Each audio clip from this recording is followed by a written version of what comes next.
रास्ते में एक सेठ का घर पड़ा। इसने सोचा कि रात रुकने को मिल जाए तो सुबह जाकर के मैं संत के पास पहुंच जाऊंगा।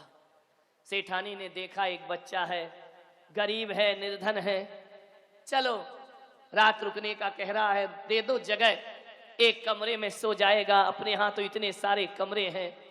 रात सोया, सुबह उठ कर के जाने लगा। सेठानी ने कहा कि बेटे तुम कहाँ जा रहे हो? बोले माँ, मेरी माँ ने मुझे भेजा है और उसने कहा है कि एक संत पहुंचे हुए जंगल में आए हैं, जाकर के इतना पूछो कि हमारे बुरे दिन खत्म होंगे या नहीं होंगे। सेठानी ने कहा प्रश्न पूछने जा रहा है, बस सेठानी एक प्रश्न पूछना है उस संत से। सेठानी ने कहा बेटा एक प्रश्न मेरा भी पूछ लेना। अरे उसने कहा तुम तो इतनी अमीर हो, तुम्हारे पास अपार दौलत है, संपदा है, तुम्हें किस बात की कमी है? बोले बेटा कमी तो दुनिया में सबको होती है, बड़े बड़े सम्राट के पास भी दुनिया में सब कुछ प्राप्त नहीं हुआ करता है। बोले क्या पूछना है? बोले बस जाकर के इतना पूछ लेना कि मेरी एक बेटी है, इकलौती बेटी, जो बोलती नहीं है, गूंगी है, उससे पूछना संत से कि बेटी की कभी जुबान वापस आएगी या नहीं, और मेरी बेटी की शादी होगी या नहीं होगी। उसने कहा ठीक है, रात भर जिसने मुझे रुकने को जगह दी है, एक प्रश्न उसका पूछ लूंगा, मेरा क्या बिगड़ जाएगा। सेठानी को प्रणाम किया और आगे चला। जैसे ही आगे चला, बड़ी तेज रास्ते में प्यास लगी।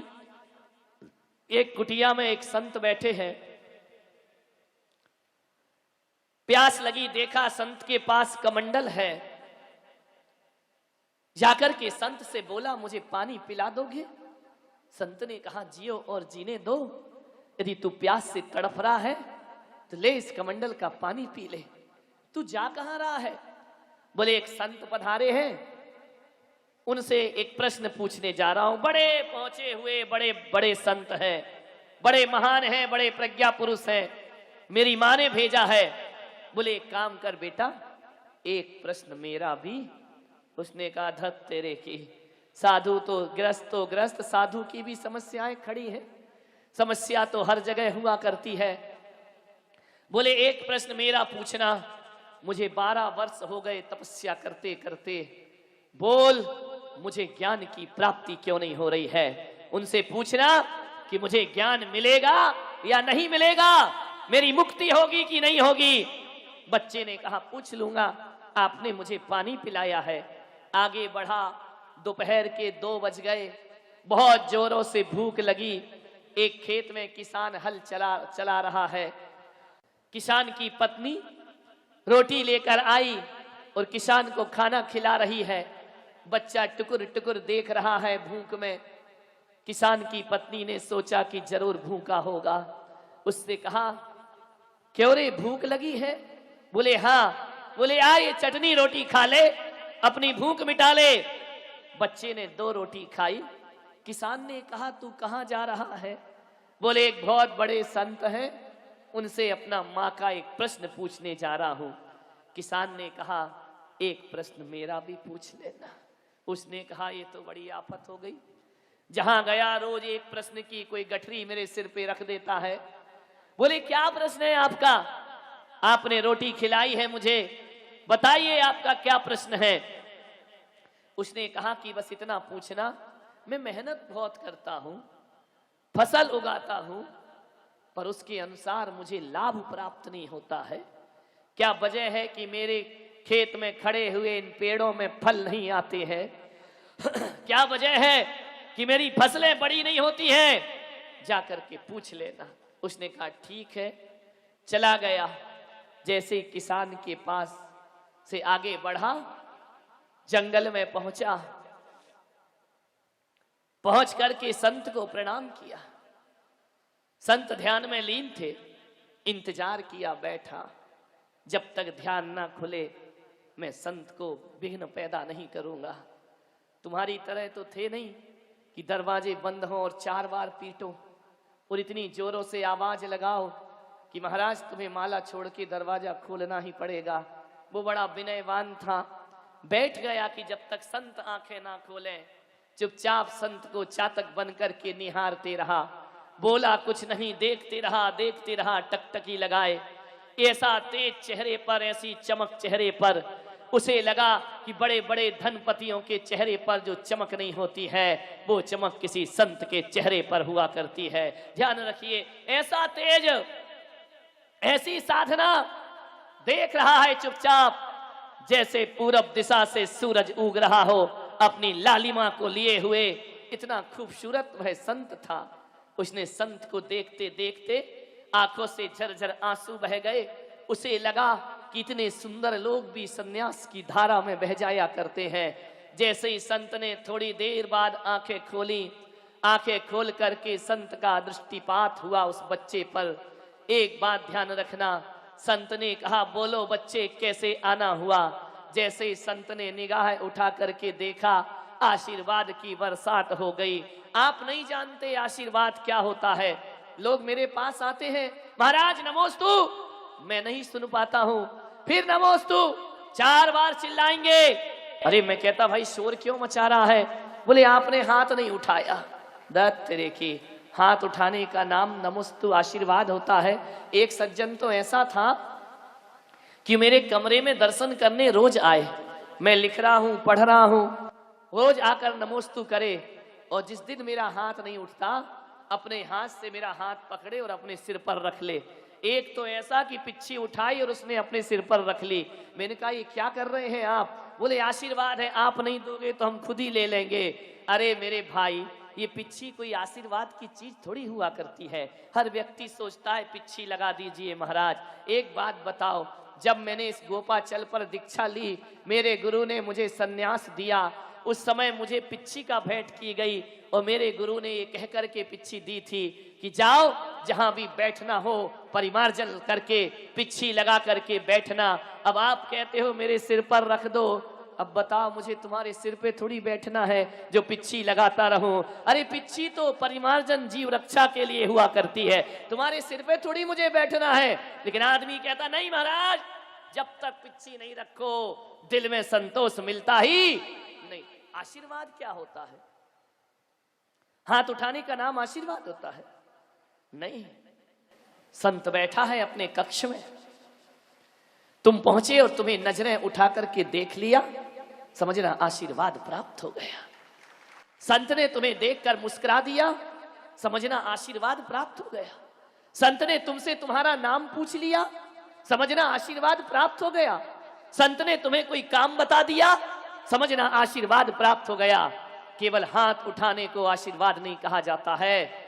संत की निगाह पड़ जाए वो हमारे जीवन का आशीर्वाद हो जाया करता है।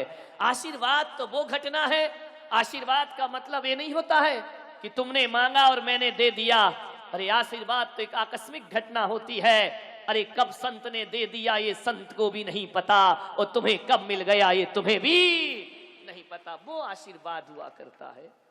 तुमने मांगा मैंने दिया, ये तो सौदेबाजी हो गई, ये तो व्यापार हो गया। ना जाने कब किस संत की क्या दुआ तुम्हारे इस काम आ जाए। आपसे निवेदन कर रहा हूं ग्वालियर वालों, अरे कोई भी संत आ जाए, कैसा भी संत आ जाए, अपना शीश उन संतों के चरणों में रख देना। ये मत सोचना कि कौन से संत और कौन से महाराज है। ना जाने किस संत की कौन सी दुआ लग जाए और हमारा जीवन बारा न्यारा हो जाए, हमारी जिंदगी पवित्रता को प्राप्त। कौन संत क्या दुआ दे जाए? मेरे पास क्या है? कुछ नहीं है। ये भागे भागे लोग क्यों आते हैं? मेरे पास कुछ भी नहीं, ना रुपया देता ना पैसा देता, मेरे पास क्या है? हम फकीरों से जो चाहो वो दुआ ले जाए, हम फकीरों से जो चाहे वो दुआ ले जाए, वरना ना जाने कहां हमको हवा ले जाए। तुमको देने के लिए कुछ भी नहीं पास मेरे, जिसका जी चाहे वो जीने की अदा ले जाए। हम फकीरों से जो चाहे वो दुआ ले जाए, वरना ना जाने कहां हमको हवा ले जाए। रात भर दिल के दीवारों, रात भर दिल के किवाड़ों को खुला रखता हूँ, रात भर दिल के किवाड़ों को खुला रखता हूँ। जिसका जी चाहे वो आकर के बुला ले जाए। हम फकीरों से जो चाहे वो दुआ ले जाए, वरना ना जाने कहां हमको हवा। हमारा कोई ठौर ठिकाना नहीं है, संतों से मत पूछो ठिकाना उनके रहने का, जहां आसन जमा बैठे वही है आसिया उनका, ध्यान रखिए। संत की नजर पड़ी, आशीर्वाद मिल गया। बंद पलके उठा करके जैसे ही देखा, ऐसा लगा करुणा बरस गई परमात्मा की। आशीर्वाद संत नहीं देता है, आशीर्वाद तो भक्त लिया करते हैं। एक बात ध्यान रखना, जब ग्वालियर चातुर्मास मेरा होना था, लोगों ने कहा महाराज आप ग्वालियर में चातुर्मास कीजिए। मैंने कहा मैं कहीं चातुर्मास करता नहीं हूं, आज तक नहीं किया मैंने चातुर्मास, और ग्वालियर में भी मैं चातुर्मास नहीं करूंगा। मैंने कहा मैं चातुर्मास नहीं करता, बल्कि भक्त चातुर्मास करा लिया करते हैं। भगवान या संत कोई दुआ थोड़ी देते हैं, तुम्हारे नमन में वो ताकत होना चाहिए कि उनकी करुणा का झरना अपने आप तुम पर बरसना प्रारंभ हो जाए। लोग कहते हैं हमने मंदिर जाना बंद कर दिया। मैंने कहा क्यों बंद कर दिया? उसने कहा कि अब मंदिरों में चमत्कार नहीं बचे हैं, अब मंदिर में बरसों से पूजा कर रहे हैं, कुछ घटता ही नहीं है, कुछ चमत्कार ही नहीं होता है, हमने नमोकार जपना बंद कर दिया। मैंने कहा एक बात ध्यान रखना, नमोकार में या मंदिर की पूजाओं में कोई चमत्कार नहीं हुआ करता है, कोई मूर्ति चमत्कारी नहीं होती है। जो लोग कहते हैं ये मूर्ति बड़ी चमत्कारी है, नादान हुआ करते हैं वो लोग। पत्थर की मूर्ति कभी चमत्कार नहीं हुआ करते हैं। एक बात याद रखिए कि मूर्तियों में और मंदिरों में और संतों में कोई चमत्कार नहीं होते, चमत्कार तो आदमी के नमस्कार में हुआ करते हैं। आपके नमस्कार में वो ताकत होना चाहिए कि पत्थर का एक टुकड़ा फटे और चंदा प्रभु भगवान प्रकट हो जाना चाहिए। ध्यान रखिए, अपने नमस्कार में ताकत पैदा करो। कोई संत ऐसा नहीं है जो तुम्हें आशीर्वाद ना दे, बस झुकने में अंतर है, थोड़ा सा झुक जाओ दिल से। संत ने कहा बेटे कैसे पधारे इतनी सी उम्र में मेरे पास? बोले संत जी कुछ प्रश्न लेकर आया। क्या प्रश्न लाए हो? इतनी सी उम्र और प्रश्न लेकर आए हो? प्रश्न मेरे नहीं है, तो किसके लाए हो? मैं अपनी मां का प्रश्न लाया हूं, उसने ही मुझे यहां भेजा है। संत ने कहा एक बात याद रखना बेटा, तुम ध्यान खोलते ही मेरे सामने आए हो, और जब ध्यान खुलता है कोई सामने आता है तभी मैं उसके प्रश्नों का समाधान करता हूं। लेकिन मेरी एक मजबूरी है कि मैं एक दिन में केवल 3 प्रश्नों के उत्तर देता हूं, 3 से ज्यादा उत्तर मैं नहीं दे पाऊंगा। बच्चे ने सोचा ये किस दुविधा में डाल दिया, प्रश्न कितने हैं बच्चे के पास? 4, और संत कितनों का उत्तर देंगे? 3 का। बच्चे ने कहा किसका प्रश्न छोड़ दो? ऐसा करो सेठानी का छोड़ देते हैं, क्या रखा है शादी विवाह में? फिर उसके मन में आया नहीं, सेठानी का प्रश्न कैसे छोड़ दूं, एक लड़की की जिंदगी का सवाल है, एक गूंगी है बेचारी, सेठानी ने कौन सी बहुत बड़ी चीज पूछी है? बच्चे ने कहा ठीक है सेठानी का प्रश्न तो जरूर पूछूंगा। बोले ऐसा करो वो बाबा जी का प्रश्न छोड़ देते हैं। फिर लगा कि जिसने पानी पिलाया उसका प्रश्न कैसे छोड़ दो। तो एक काम करते हैं कि किसान का प्रश्न छोड़ो। फिर भीतर से आवाज आई, एक बात ध्यान रखना, हर आदमी के भीतर 2 आदमी हुआ करते हैं, हर आदमी के भीतर 2 आवाजें हुआ करती हैं। जब भी तुम कोई काम करोगे 2 आवाज तुम्हारे सामने आएंगी, एक आवाज आएगी शैतान की और एक आवाज आएगी भगवान की। और जब भी कोई गलत आदमी काम करता है, गलत काम करता है, एक बार उसे भगवान की आवाज जरूर रोका करती है। भगवान की आवाज कहती है ये गलत है, लेकिन फर्क इतना होता है कि शैतान की आवाज तुरंत आ जाती है और वह शैतान आत्मा कहती है डरता काहे को है, तू अकेला थोड़ी कर रहा है, सारी दुनिया में बेईमानी चल रही है, सब तो करते हैं, कौन सा मैं अकेला कर रहा हूं। इस शैतान की आवाज एक बात संभल करके जीना, भगवान की आवाज केवल एक बार आएगी और शैतान की आवाज 50 बार आएगी। और यदि आपने एक बार की बात को नजरअंदाज कर दिया तो जिंदगी को बर्बाद होने में फिर ज्यादा देर नहीं लगा करती। आएगी, भीतर से आवाज तो आती है। ऐसा कोई नहीं होगा दुनिया में गलत काम करो और भीतर से आवाज ना आए, ये गलत है। पहली आवाज को जरूर सुना करो, ये सूत्र है जीवन का। नेकी की आवाज को जरूर सुना करो। उस बच्चे के भीतर से आवाज आई कि किसान का प्रश्न कैसे छोड़ दूं, खेत जोतता फसल उगाता तब सबको भोजन मिल पाता। भूखी मर जाएगी दुनिया यदि किसान का शोषण हो गया। यदि किसान ना होगा तो दुनिया खाएगी क्या। ध्यान रखना, इस देश की असली ताकत आप और हम नहीं है। इस देश की असली ताकत यदि कोई है तो किसान और सीमा पे खड़ा हुआ जवान इस देश की असली ताकत हुआ करते हैं। आज किसान ना होगा तो रोटी कहां से खाओगे, और आज सीमा पे खड़े हुए जवान ना होगे तो रातों की चैन से नींद कहां से लोगे। सीमा पर जवान रात रात जागता है, तब हम घरों में चैन की नींद सोया करते हैं। ध्यान रखें।